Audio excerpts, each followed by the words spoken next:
ચૈતર વસાવાને હાઈકોર્ટ તરફથી ફરી એકવાર ફટકો મળ્યો છે અને ચૈતર વસાવા દ્વારા જે જામીન અરજી કરવામાં આવી હતી એ અરજીને નામંજૂર કરવામાં આવી છે. આની પાછળ ઘણા બધા રાજકીય કારણો હોઈ શકે છે. ઘણી બધી રાજકીય વર્તુળોની અંદર ચર્ચાઓ ચાલી રહી છે અને ચૈતર વસાવા જ્યારથી ખાસ કરીને જેલમાં ગયા છે ત્યારથી ઘણી બધી એવી ચર્ચાઓ થઈ રહી છે કે શું ચૈતર વસાવા પણ રાજુ કરપડાની જેમ આમ આદમી પાર્ટીનો સાથ છોડી અને ભારતીય જનતા પાર્ટીમાં જોડાશે કે પછી ચૈતર વસાવા પોતાની કોઈ અલગ ટ્રાઇબલ પાર્ટીની શરૂઆત કરશે. ચર્ચાઓ ઘણી બધી થઈ રહી હતી અને આ બધી ચર્ચાઓની વચ્ચે આજે હાઈકોર્ટ તરફથી પણ ચૈતર વસાવાને ફટકો પડ્યો છે. હવે ચૈતર વસાવાનું ધારાસભ્ય પદ છે એ પણ ફરી એકવાર જોખમમાં મુકાયું છે. આગળ જતા શું થાય છે, આમ આદમી પાર્ટી આમાં શું પગલાં લેશે, ચૈતર વસાવાના જામીન જ્યારે અત્યારે નામંજૂર કરવામાં આવ્યા છે તો હવે આગામી સમયની અંદર પાર્ટી શું આયોજન કરી રહી છે, બધા જ વિશે જ્યારે અમે પ્રવીણ રામને પ્રશ્નો પૂછ્યા ત્યારે તેમણે આ બાબતને લઈને શું ખુલાસાઓ કર્યા છે તેના વિશે વિગતે વાત કરીએ. આ અહેવાલમાં જય હિન્દ BSI ન્યૂઝ પર આપની સાથે હું છું નિધિ ગઢવી.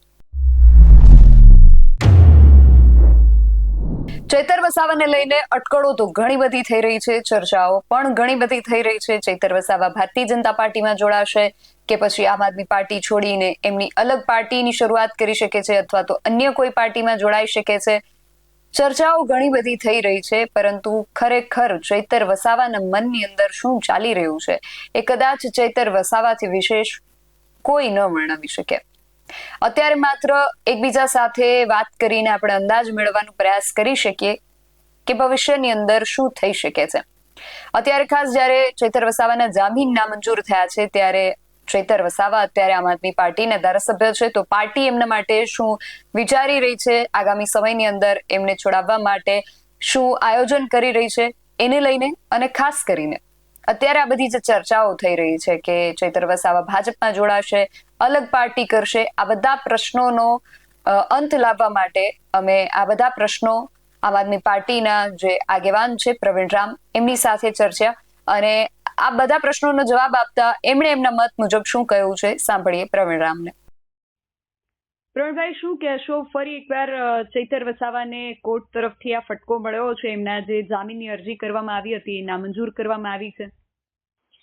જુઓ, અત્યારે જે આપના દ્વારા જે સમાચાર મને મળી રહ્યા છે કે માનનીય ચેતરભાઈના જે જામીન છે એ નામંજૂર થયા છે, ત્યારે હજુ પણ આવનારા સમયની અંદર સુપ્રીમ કોર્ટના રસ્તાઓ અમારી પાસે ખુલ્લા છે. અમે સુપ્રીમ કોર્ટમાં નામદાર સુપ્રીમ કોર્ટમાં જઈને જામીન અરજી કરીશું અને જામીન માટેના પ્રયત્નો કરીશું.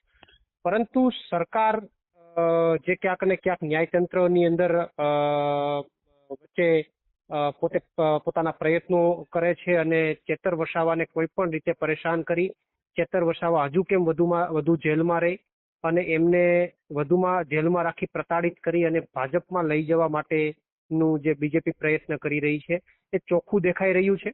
કારણ કે સેમ કેસની અંદર તમામ આરોપીને સરખી સજા થાય, એમાં મોટા ભાગના જે કંઈ પણ લોકો છે એમને જામીન મળી જાય નીચલી કોર્ટ દ્વારા અને માનનીય ચેતરભાઈ વસાવાને જામીન ન મળે, એમની સુનાવણી થઈ જાય પછી એક લાંબો ગાળો 15 કે 18 દિવસની તારીખનો પડે અને ત્યારબાદ પણ એમને જામીન ન મળે અને હવે સુપ્રીમ કોર્ટની અંદર જવાનો વિષય આવે તો આ બધું એવું બતાવે છે કે ક્યાંક ને ક્યાંક બીજેપી પ્રેશર ટેકનિકનો ઉપયોગ કરી રહી છે. બીજેપી ન્યાયતંત્રને પણ ક્યાંક ગેરમાર્ગે દોરી રહી છે. સરકારી વકીલો જે છે ન્યાયતંત્રને પણ ક્યાંક ગેરમાર્ગે દોરી રહ્યા છે અને કોઈ પણ રીતે ચેતરભાઈ વસાવા ઉપર દબાણ ઊભું કરી અને બીજેપીમાં લઈ જવાનો પ્રયત્ન થઈ રહ્યો છે. પણ એક વાત સૌથી મોટી આદિવાસી સમાજ માટે ગર્વ લેવા જેવી બાબત છે કે ઘણા બધા લોકોની અંદર એક ચર્ચાનો માહોલ બન્યો હતો કે ચેતરભાઈ જતા રહેશે, આ થશે. ચેતરભાઈએ સરેન્ડર નથી કર્યું એટલા માટે તો જામીન નથી થયા. જો સરેન્ડર કરી લીધું હોત તો જામીન થઈ ગયા હોત. તો ચેતરભાઈ માટે સમગ્ર આદિવાસી સમાજે અને સમગ્ર ગુજરાતે ગૌરવ લેવા જેવી બાબત છે કે એમણે લડવાનું પસંદ કર્યું છે, ઝૂકવાનું પસંદ નથી કર્યું. પ્રવીણભાઈ, આપ જે રીતે કહી રહ્યા છો કે ન્યાયતંત્ર તો સ્વતંત્ર હોય તો એમની ઉપર કઈ રીતે કોઈ દબાણ કે એમના તરફી નિર્ણય લેવાનું કોઈ કહી શકે? જો ન્યાયતંત્ર સ્વતંત્ર હોય પરંતુ અંદર દલીલ કરનાર સરકારી વકીલ તો સરકારનો હોય ને, એ કોર્ટને મિસગાઈડ કરે, કોર્ટની અંદર અલગ પુરાવાઓ રજૂ કરે, અલગ વાતો જે છે એ રાખે અને વાત માની લો કે એ હોય તો જ્યારે 10 વર્ષની દીકરી જે છે આ જયારે કેસની અંદર સજા પડી ત્યારે એક મહિલાને સજા થઈ હતી શંકુતલાબેનને, જેમને માત્ર 10 થી 15 દિવસનો બાળક હતું અને એમને જેલમાં સજા થઈ હતી. જયારે એમને જામીન મળ્યા ત્યારે સરકારી વકીલ આવીને શું કીધું હતું કે આમની અંદર અમારા માનનીય મુખ્યમંત્રી ને માનનીય નાયબ મુખ્યમંત્રીએ ટૂંકમાં ખૂબ હળવું વલણ દાખવું છે અને એમના કારણે છૂટા થયા છે. તો આ તો હું તો નથી કહેતો, એના સરકારી વકીલે જ કીધું છે કે ભાઈ અમારે કેવું વલણ દાખવવું હોય અમારા હાથમાં છે. એ તો એમના સરકારી વકીલે જાહેરમાં આવીને મીડિયામાં સંબોધન કર્યું. તો આના ઉપરથી જ ગુજરાતની જનતાને ખબર પડી જાય છે કે સરકાર કઈ હદ સુધી ન્યાયતંત્રની અંદર દખલ અંદાજી કરે છે. અને પ્રવીણભાઈ, ચૈતરભાઈ ના જામીન આજે જે સુનાવણી હતી એ પહેલા બધાને એવી આશા હતી, ખાસ કરીને આમ આદમી પાર્ટીની પણ એવી આશા હતી કે આ વખતે જામીન મળી જશે. અને હમણાં જે તાજેતરમાં અરવિંદ કેજરીવાલ અને ભગવત માન દ્વારા જે એમની મુલાકાત લેવામાં આવી, એટલે ત્યાર પછીથી બધાને એવું હતું કે એમની મુલાકાતમાં શું વાતચીત થઈ હશે એ પણ જાણવાની સૌને તાલાવેલી હતી. અને સાથે સૌને એવી પણ આશા હતી કે આ વખતે કદાચ આ લોકો મુલાકાતે આવ્યા છે તો આમાં કંઈક એવું બને કે ચૈતર વસાવાને જામીન મળે, પણ એવું ન થયું. તો એનું શું કારણ? મુખ્ય આખી વાતનું એક જ કારણ છે કે ચેતર વસાવાએ ઝૂકવાનું પસંદ નથી કર્યું, એટલા માટે જામીન નથી મળ્યા. જો એમણે ઝૂકવાનું પસંદ કરી લીધું હોત તો સરકારી વકીલ દ્વારા અંદર કોઈ દલીલ ન થઈ હોત, સરકારી વકીલે ઢીલાશ મૂકી દીધી હોત અને એમને જામીન મળી ગયા હોત.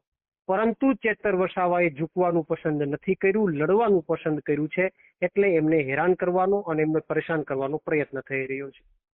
અને પ્રવીણભાઈ, રાજુ કરપડાવાળા કેસમાં પણ આવું જ હતું કે વારંવાર તારીખો પડી રહી હતી અને પછી જયારે રાજુ કરપડાના જામીન મંજૂર થયા તો ત્યારે એ જયારે જેલની બહાર આવ્યા અને થોડા જ દિવસોમાં એમણે જાહેરાત કરી કે આમ આદમી પાર્ટી છોડે છે.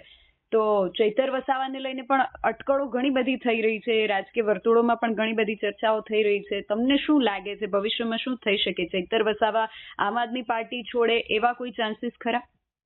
તો એ અટકણોને પૂર્ણ વિરામ આવી ગયું છે, અલ્પ વિરામ પણ નહીં.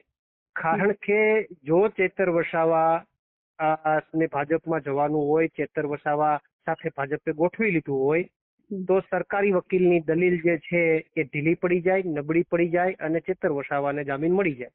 સિમ્પલ સમજવા જેવી બાબત છે. પણ ચેતર વસાવાએ ભાજપની સામે ઝૂકવાનું પસંદ નથી કર્યું. આદિવાસી સમાજની અસ્મિતાને જાળવવાનું કામ કર્યું છે. આદિવાસી સમાજ ક્યારેય ઝૂક્યો નથી, ડરના કારણે ક્યારેય એને ઝૂકવાનું પસંદ નથી કર્યું. એ અસ્મિતાને કાયમ રાખવાનું કામ માનનીય ચેતરભાઈએ કર્યું છે અને એટલા માટે તો હજુ એમને જામીન ન મળે એના માટેના પ્રયત્નો થાય છે, એને પ્રતાડિત કરવામાં આવે છે, એને હેરાન કરવાનો પ્રયત્ન કરવામાં આવે છે. એટલે પ્રવીણભાઈ, કદાચ એવું બને કે ચૈતર વસાવા, જે રીતે આપ કહી રહ્યા છો કે એમણે ભારતીય જનતા પાર્ટીની સામે ઝૂકવાનું પસંદ નથી કર્યું, એટલે પણ એનો અર્થ એવો તો નથી થતો કે એમણે આમ આદમી પાર્ટી છોડવાનું ન વિચાર્યું હોય. એવી પણ ચર્ચાઓ થઈ રહી છે કે ભવિષ્યમાં એવું બને કે ચૈતર વસાવા આમ આદમી પાર્ટી છોડી અને પોતાની કોઈ સ્વતંત્ર પાર્ટીની શરૂઆત કરે. તો એની શક્યતાઓ તમને કેટલી દેખાય? એવી કોઈ પણ બાબત જે છે એ માત્ર ને માત્ર મીડિયા ઉપર ચર્ચાતો મુદ્દો છે. એવી કોઈ પણ વાત જે છે એ સનાતન સત્ય નથી. એ બધી હવામાં ઉડતી વાતો છે. માનનીય ચેતરભાઈ આમ આદમી પાર્ટી સાથે જોડાયેલા છે અને આમ આદમી પાર્ટી સાથે જોડાયેલા રહેવાના છે. જી પ્રવીણભાઈ, આપ અમારી સાથે જોડાયા તે બદલ આપનો ખૂબ આભાર. તો પ્રવીણ રામ દ્વારા જે પ્રકારે વિશ્વાસ વ્યક્ત કરવામાં આવ્યો છે કે ચૈતર વસાવા આમ આદમી પાર્ટીમાં જ છે અને આમ આદમી પાર્ટીમાં જ રહેવાના છે, એને લઈને તમારું શું માનવું છે? કારણ કે ચર્ચાઓ ઘણી બધી થઈ રહી છે. આમ આદમી પાર્ટી છોડીને કદાચ ભાજપમાં જોડાય, અલગ પાર્ટી કરે, આમ આદમી પાર્ટીમાં જોડાયેલા રહે, સ્વતંત્ર રીતે લડી શકે અપક્ષ ઉમેદવાર તરીકે. એટલે ઘણી બધી ચર્ચાઓ થઈ રહી છે. બધા વ્યક્તિ પોતપોતાના મત આમાં રજૂ કરી રહ્યા છે. તમારું આ વિષયને લઈને શું મત છે? તમારું મત પણ અમને કોમેન્ટ બોક્સમાં ચોક્કસથી જણાવજો. આવી જ વધુ ચર્ચાઓ સાથે મળતા રહીશું. તમે મારી યુટ્યુબ ચેનલને સબસ્ક્રાઇબ કરવાનું અને અમને ફેસબુક અને ઇન્સ્ટાગ્રામ પર ફોલો કરવાનું ભૂલશો નહીં. બાકી અમને અપડેટ્સ માટે આપ જોતા રહો BS9 ન્યૂઝ. નમસ્કાર.